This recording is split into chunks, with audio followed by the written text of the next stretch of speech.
Hey guys, it's Daniel. Welcome back. The following is a clip from the video I made on Nancy McCallum, Layne Staley's mother, and her 2017 interview. If you want to see the full video, the link is available below. I just assumed that Alice in Chains was sort of temporary. These things don't last. I didn't really take it seriously, and I apologize to Layne for that, because I know how hard he was working, and traveling, and trying to get rested and the crazy lifestyle. He was naughty, like the other guys and gals, but I had raised a child to be good and kind, and I assumed that he could hold on to that, even in this crazy environment, and that it wouldn't last. I'm sorry that I was so naive, but in a way, I'm really glad that when he came home, it was chocolate chip cookies and meatloaf and family time and teasing his sisters. I didn't inquire as to what was it like, or who did you meet. It was just a world that was so foreign to me. Plus, he got enough of those questions. He once said that some of their answers to journalists were just made up in order to tease them because they all asked the same questions and it got really boring. In retrospect, I am unbelievably proud of Layne. I would say Alice in Chains is even more relevant now, given the opioid crisis across our country. The purpose of his music, Layne would say, "Mom, don't they listen to the words?" The purpose of his music was to warn people. This is a trap. And it's a trap that even I can't get out of, he'd say. He tried to warn people.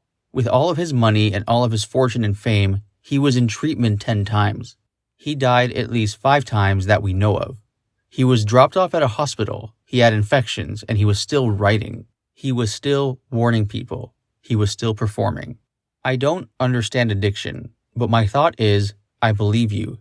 I believe your story. I've answered thousands of emails and letters because people deserve that. That is my nature, and that was my mother's nature too. How long will I be on this earth? I can do this. Young people, they deserve it. These are fans of Layne. They ask me because who else are they going to ask? A typical story is a young man whose parents are quite a lot older than he is. They were in their 60s, and he was in his teens when he started writing to me. He was in a small town where they didn't have help. Everything was working against him. So, him and others send me letters and they send me pictures. The least I can do is to respond. Someone else may not see it that way at all, and that is perfectly fine. This is my journey, and I thank my son for the opportunity to grow spiritually and to be more understanding of other people, much more compassionate. Not only are the community and the fans worldwide honoring Layne, but through our family, we are honoring them. They have lifted us up and kept us strong, and I still hear from new people. Layne went to high school as Layne Elmer, his stepdad's last name, and friends from high school who didn't know his career have said to me, Layne Elmer was Layne Staley? He was the quietest kid in our class.